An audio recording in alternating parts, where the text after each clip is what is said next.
Assalamu alaikum wa rahmatullahi wa barakatuh. If you want to express, or if you do express, sympathy or outrage over Israeli civilian casualties, then let me tell you, you are cynically using decent human sentiments precisely to support indecent, inhuman occupation, because you are not actually disturbed by human suffering. You are disturbed by the inevitable consequences of causing the suffering of others. Unless you can show me where you have consistently expressed your grief and your outrage over Palestinian victims over the years, and you can't do that because if you consistently expressed your grief and your outrage over Palestinian victims, why there wouldn't be anything else on your social media accounts, because there are victims daily. Now, I don't talk about the Palestinian issue that much on my channel, and I'll tell you why. Because if I were going to start talking about the Palestinian issue on my channel, then I wouldn't be able to talk about anything else. Because things happen every day. Brutality happens every day. Savagery happens every day. Victimization happens every day. You don't run out of things to talk about when you start talking about the Palestinian issue. So if you're just now coming onto social media and you're talking about, oh, these poor Israelis, then let me tell you, you're saying that because you think it makes you a good person, or you want to think of yourself as a good person. Well, I'll tell you to your face, you're not a good person, because you're not disturbed actually by human suffering.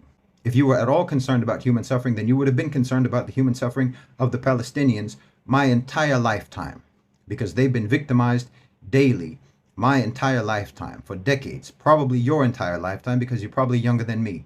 And even if you're older than me, why, it's my mother's entire lifetime. Now, someone can be disturbed when they see the suffering of civilians, or they see the bloodshed of civilians. Obviously, no normal person would accept that or would feel anything but sympathy. But the only thing that makes your sentiment about that, or that makes your outrage or your sympathy or your grief over something like that, the only thing that makes that authentic, the only thing that makes that genuine, the only thing that makes it not hypocritical, is if you have already been feeling that for the Palestinians, because it was the Palestinian suffering being caused precisely by that grandmother or that woman or whoever who supports Zionism and who turns a blind eye to the suffering of the Palestinians, the same way that you spent your whole life turning a blind eye to the suffering of the Palestinians.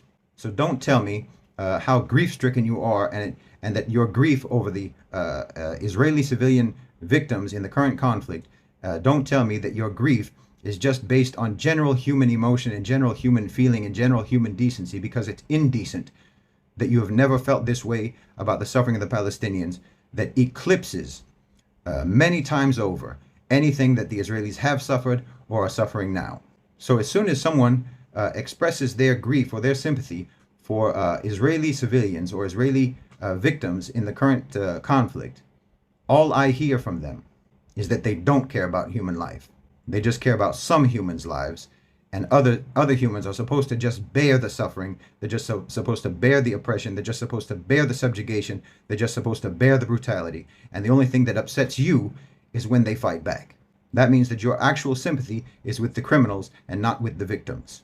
Because if a civilian is harmed in the course of a conflict, of a resistant struggle against occupation, well, who's to blame for that except for the occupiers themselves? Who's to blame for that except for the people and the system that created the oppression of the Palestinians, that created the occupation, that created the resistance in the first place? And everyone knows that they have a right to resistance, legally, morally, Islamically, and in every other possible way, if you are a decent person. So if you want to avoid the admittedly ugly consequences of resistance, then first you need to prevent the ugliness of oppression and occupation and subjugation.